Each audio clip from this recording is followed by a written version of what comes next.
এই যে একটা মানুষ, এই দেখেন নৌবাহিনী প্রধান ছিল সে, তার নাম হচ্ছে এডমিরাল জি এডমিরাল নাজমুল হাসান।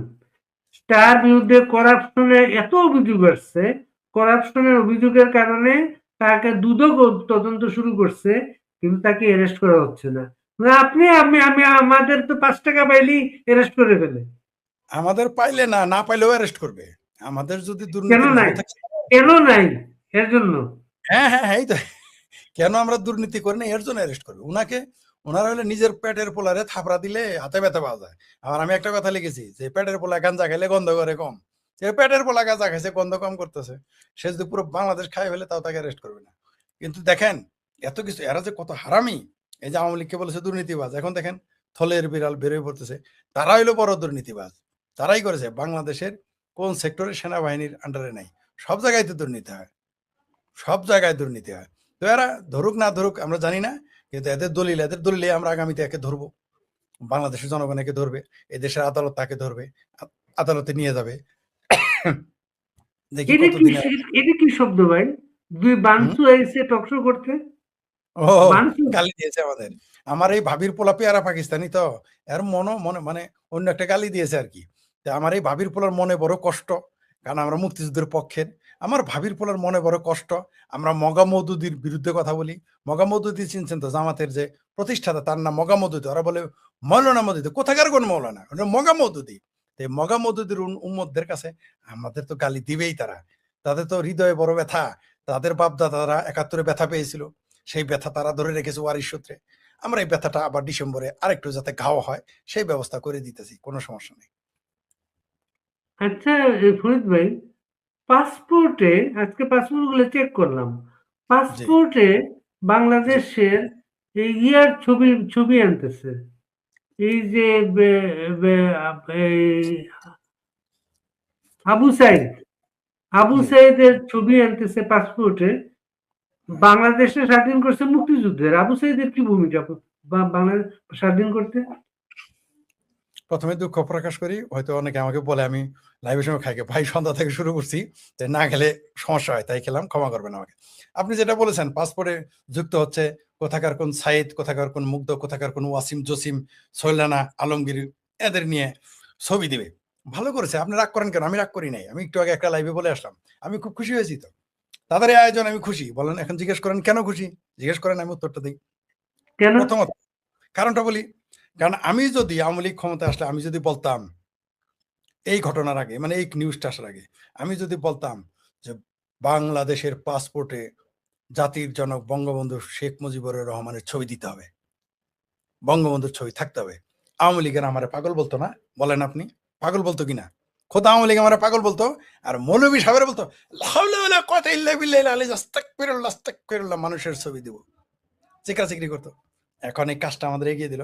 আমাদের উচিত যারা এই আয়োজনটা করেছে, এই যে পাসপোর্টে এই যে কোথাকার কোন সাইদ, মুগ্ধ, দুগ্ধ শিশু, ওয়াসিম জসিম, নায়ক আলমগীর টালমগীরের ছবি লাগাইতে চাইছে, ওই জায়গায় আমরা বঙ্গবন্ধুর ছবি লাগাবো, শেখ হাসিনার ছবি দিব, কোনো সমস্যা কোথায়? আমাদের কাজ আগিয়ে এগিয়ে দিয়েছে, এদেরকে আমি বাতাসা খাওয়াবো আগামী মানে শুক্রবারে। এই যে কন্ট্রাক্টর, এই কন্ট্রাক্টরের জন্য কয়েক হাজার টাকা লাগবে। হ্যাঁ, আরেকজন কন্ট্রাক্টর পাবে, আপনি তো আর পাবেন না কন্ট্রাক্টর। আমি কন্ট্যাক্ট পাই আর না পাই, বঙ্গবন্ধুর ছবি লাগাবো। আমি কন্ট্যাক্ট পাওয়াতে না পাওয়াতে যায় আসে না। কেন? এই যে ইয়ে ডায়লগ দিব, ওই যে সায়ান আছে না একটা ঘাতক, ঠিক সায়ান, আছে, ঠিক আছে। বিরাট হ্যাঁ, আধুনিক সায়ান। সায়ান হ্যাঁ। বলছে না যে সে যদি ৬,০০০ কোটি টাকা দুর্নীতি করে তাকে কিছু বলা যাবে না, কারণ সে জুলাই যোদ্ধা। হুম। আমরাও তখন বলবো আমরা জুলাই বিরোধী যোদ্ধা, আমরা ৬,০০০, ওই কথাটাই বলবো তখন, ৬,০০০ কোটি টাকা আমরাও নিবো, এই কথা আমি বলবো, সমস্যা কি? আগামীতে ছাত্রলীগ, যুবলীগ, আওয়ামী লীগ এবং যে সরকার আসবে তার দুর্নীতি করার কোনো সমস্যাই না। কারণ কি জানেন, সব কাজ এরা করে দিয়ে গেছে, যা যা বলবে উত্তর রেডিমেড। অর্থাৎ আপনাকে যেমন ধরেন আওয়ামী লীগ ক্ষমতা আসলো, আমি মনে করেন ১,০০০ কোটি টাকা মালিক হলাম, সায়ান্ত তখন বলবে এই কোথাকার কোন ফরিদ এত টাকার মালিক কিভাবে হলো?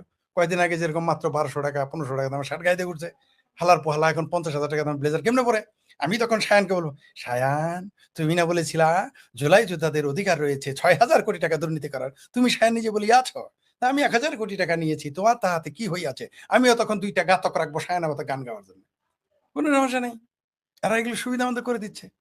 যদিও আমি তা করবো না, কারণ আমার চিন্তা এগুলোই না, আমার জীবনের চিন্তাই আলাদা। আমার ধনী হওয়ার স্বপ্ন না, রাজনীতিবিদ হওয়ার স্বপ্ন। আমার হলো আমি সমাজ পরিবর্তন চাই। আমি সমাজ পরিবর্তনের দিকে যাব, সমাজ পরিবর্তনের লক্ষ্যে আমরা কাজ করে যাচ্ছি। সেই জন্য আমাদের রাজনীতি দরকার, সেই জন্য আমাদের অর্থ দরকার হইতে পারে। কিন্তু অর্থ আমাদের ব্যক্তিগতভাবে কোনো জীবনে আমাদের চাহিদা অত্যন্ত সীমিত। আমরা এটা মজা করার জন্য বলছি, এগুলো আবার বললেন না যে শেখ ফরিদ এটা বলেছে। আমাদের চাহিদা অত্যন্ত সীমিত, আপনারা কল্পনাই করতে পারবেন না। আপনি আমাকে একদিন দাওয়াত দিয়ে দেখেন যে আপনাকে বেশি খাবার দিলে আমি খাই কিনা, এবং আপনার বাসায় দ্বিতীয়বার যাই কিনা। আমাদের জীবনের চাহিদা অত্যন্ত সীমিত, কারণ আমাদের যুদ্ধ অনেক লম্বা লম্বা, অনেক দীর্ঘ। আমরা সমাজ পরিবর্তনের কাজে ব্যস্ত আছি এবং ব্যস্ত থাকবো। আমৃত্যু সমাজ পরিবর্তনের, পৃথিবীতে পরিবর্তন আনার জন্য আমরা কাজ করি। আমরা কোনো পদ, কোনো দলের পদ, কোনো এমপিত্ব, মন্ত্রিত্বের জন্য আমরা কাজ করি না। আমাদের অনেক কাজ আছে। আমাদের কাজটা অনেক দীর্ঘ, 5 বছরের জন্য নয়, 10 বছরের জন্য নয়। আমৃত্যু আমরা কাজ করে যাব সমাজ পরিবর্তন, রাষ্ট্র পরিবর্তন, পৃথিবীর পরিবর্তনের, মানুষের চিন্তার চেতনার পরিবর্তনে কাজ করে যাব। এবং আমাদের উত্তরসূরি বলতে আমার সন্তান নয়, আমরা যারা আদর্শের উত্তরসূরি আমরা কাজ করে যাই। তবে এটা করে ভালো করেছে তারা, তারাই যেটা করেছে। আমরা বঙ্গবন্ধুর ছবি, আমি প্রথম দাবি করব, আমি এর আগেও লাইভে বলে এসেছি, যখন আওয়ামী লীগের সরকার গঠন হবে, আমার প্রথম দাবি থাকবে, প্রথম দাবি, কেন্দ্রীয় শহীদ মিনারে আমি প্রথম দাবি জানাবো আমাদের লোকজন নিয়ে, যে বঙ্গবন্ধুর ছবি পাসপোর্টে দাও। এই এই অপকর্মের প্রতিশোধ আমরা এইভাবে নিব। আর সেই কাজটা তারা কিরকম ফাত্রা, এই দেশের মানুষ কিরকম রাবিশ চিন্তার চেতনার লোক এই দেশের সরকারের উপদেষ্টা পরিষদ। এদের তো মুসলেকা সরকার, এগুলো ফাত্রা সরকার। এগুলো কিসের মুসলেকা সরকার? মুসলেকার তো একটা আকল থাকে। কিসের উপদেষ্টা? এগুলো ফাত্রা উপদেষ্টা, ফাত্রা মন্ত্রী পরিষদ। কোনো ব্যাককল ছাড়া এই সমস্ত কোথাকার কোন সাইদ, কোথাকার কোন মুগ্ধ, কোথাকার কোন তার ছবি পাসপোর্টে। আর এইখানে 570 সাবান দিয়ে বঙ্গবন্ধুর গোসল করাইছ। হাই রে হাই, কোন দেশ এটা? কত বড় বেইমান। আর এদের পাসপোর্টের ছবি না। বঙ্গবন্ধুর ছবির কথা যদি বলতাম, মৌলবীরা দেখতেন কি চিকরা চিকরি লাগাইতো। এখন মৌলবীরা চুপ। আগামীতে মৌলবী, মোল্লা, তোমরাও চুপ থাকো, আমরা বঙ্গবন্ধুর ছবি লাগাবো, তোমরা ঠেকাইও। পাসপোর্টে বঙ্গবন্ধুর ছবি লাগাবো, তোমরা ঠেকাইও। আওয়ামী লীগও যদি ঠেকাইতে আসে, আওয়ামী লীগের বিরুদ্ধে আন্দোলন করবো। আগামীতে এটা করে তোমরা ভালো করেছো, আমরা যাতে বলতে পারি যে বঙ্গবন্ধুর ছবি পাসপোর্টে লাগাবো। আমি খুব খুশি এরা যারা এটা, এর উপর আমার একটু রাগ নাই, বরং কাজটা ভালো করেছে, আমাদের কাজ এগিয়ে দিয়েছে। ধন্যবাদ। এটা কোন বুদ্ধি বিএনপির? এটা কি ওই যে বললাম আগে তো বলছি মুসলেকা সরকার, এটা হলো ফাত্রা সরকার। এর দেখেন এদের উপদেষ্টা হলো গাঁজাখোর। জাহেদের দিল্লি এয়ারপোর্টে বের করে দিচ্ছে না যে নিশৌরি কাহা আছে। আমি যদি আমি যদি এই দেশে তো একটা চেয়ারম্যানও যদি কথা বলে, চেয়ারম্যানও বলবে এটা তো হইতে পারে না। আর এই দেশের এত বড় বড় শিক্ষিত উপদেষ্টা, মানে এটা জেদ করেই তারা করবে। এরা তো বাংলাদেশকে ধারণ করে না। এরা মনে করছে বাংলাদেশ কোনো ক্লাব, পাড়ার কোনো ক্লাব। কত বড় ফাত্রামি, এদের ছবি দিবে আর বঙ্গবন্ধুর ছবি দিবে। উস্কানি দিছে আপনার? ডিসেম্বরে তো বলবে, কি বলবে আমি বলে দিই, বলবে আমাকে পাসপোর্ট দেয় না, টেবিল পাস দেয় না, কিভাবে আসবো? কে বলবে? আপনি বলবেন ডিসেম্বরে যখন শেখ হাসিনা আসবে না, তখন আপনি বলবেন যে পাসপোর্ট দেয় না, টেবিল পাস দেয় না, কিভাবে আসবে? আমি যে পাসপোর্ট নিয়ে আসবো, ট্রাভেল পাস নিয়ে আসবো, এটা আপনাকে কে বললো? কি বাংলাদেশে দিচ্ছেন? তো হ্যাঁ, হ্যাঁ, হ্যাঁ, হ্যাঁ, হ্যাঁ, হ্যাঁ। এই গবেটেরা জানেই না, এই গবেটেরা জানেই না যে এদের যে মায়ের লাং ছিল, ওই এই গোলাম আজম, গো আজম, তারপর এরা কোথায় কোথায় পালাইছিল এরা জানে। তারেক রহমান কি পাসপোর্ট নিয়ে আসছে? তারেক রহমানের পাসপোর্ট ছিল? এই গাধা এটা জানে? তারেক রহমানের পাসপোর্ট কই পেলো? তারেক রহমান 17 বছর পর যদি পাসপোর্ট পায়, আর আমাদের পাসপোর্টে তো মেয়াদ আছে, আমরা কেন পারবো না?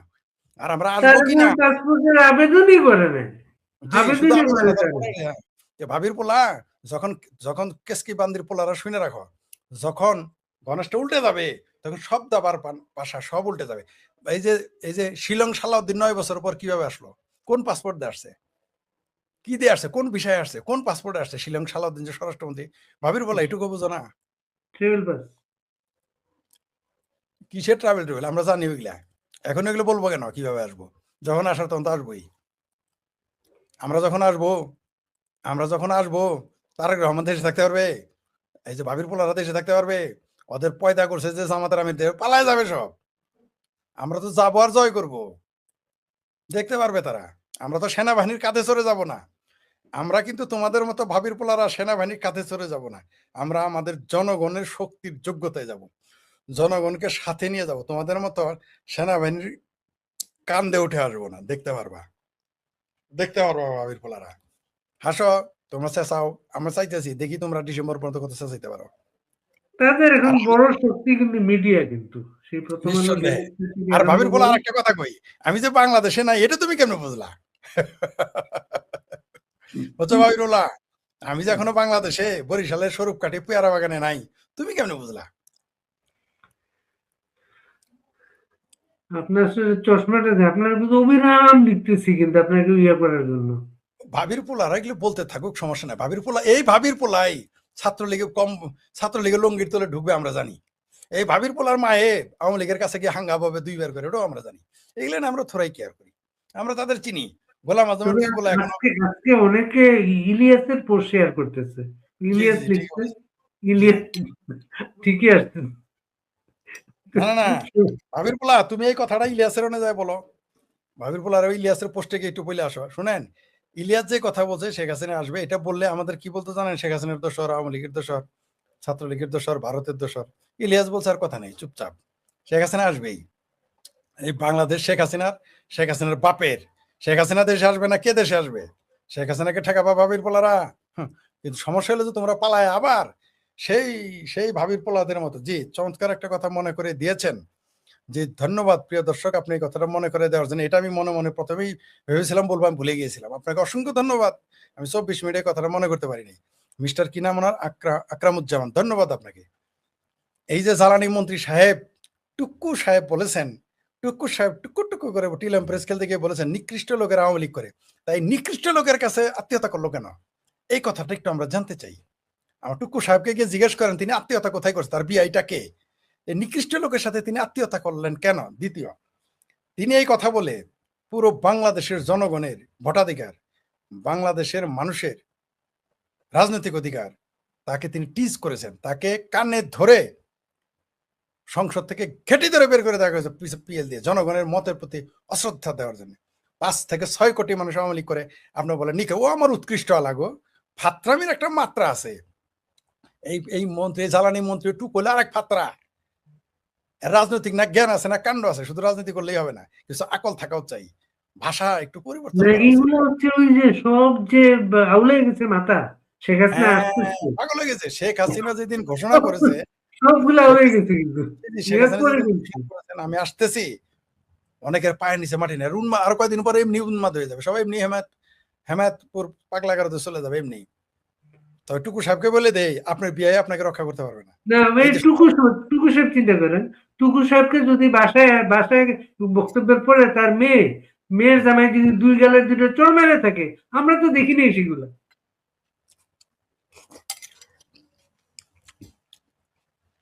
উন্মাদ হয়ে গেছে এদের। এরা এরা আসলে আসলে বাংলাদেশে যারা রাজনীতি করে অধিকাংশ হচ্ছে আরোপিত যোগ্যতার মানুষ, বেশিরভাগ সব দলেই অর্জিত যোগ্যতার কম। অর্জিত যোগ্যতা হলে তিনি এরকম একটা ফালতু তিনি কথা একটু বলতে পারেন। ভদ্রভাবে আপনাকে বলতো, অবাক কাণ্ড, পরিচয় ও বুদ্ধি দিব। আমি তো বলি নাই ভাই বুদ্ধিজীবী হয়ে গেছি। হুম, আমি বলছি বুদ্ধিজীবী হয়ে গেছি। আমার সে বড় আমার এই দেশের বহু ফাত্রা বুদ্ধিজীবী হয়ে গেছে। আমার বুদ্ধিজীবী হওয়ার অত শখ নাই।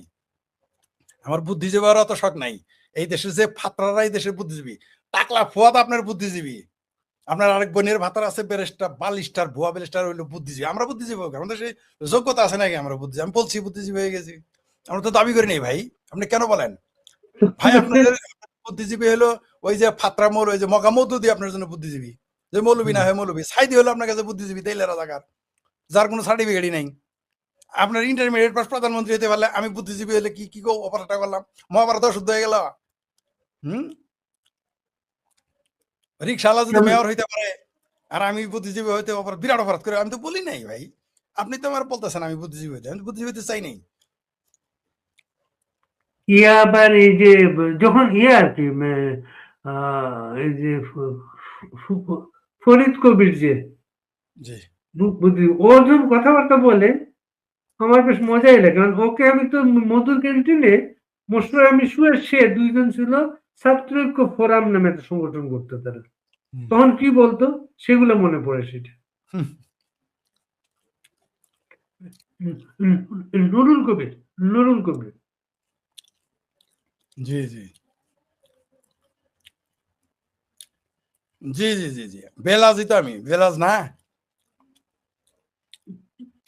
বেলাজ তোমার মতো ফাত্রারে সোজা করতে তো আমার বেলাজই হইতে হবে। এই দেশে বুদ্ধিজীবীরা চেনা হয়ে গেছে, বহুত লোকের আগে বিরাট বালেশ্বর ভালো বুদ্ধিজীবী মনে করতাম, বুদ্ধি হইলে বুদ্ধিগত দূর, বুঝতে পারছো শোনার জনেরা, বেলাজ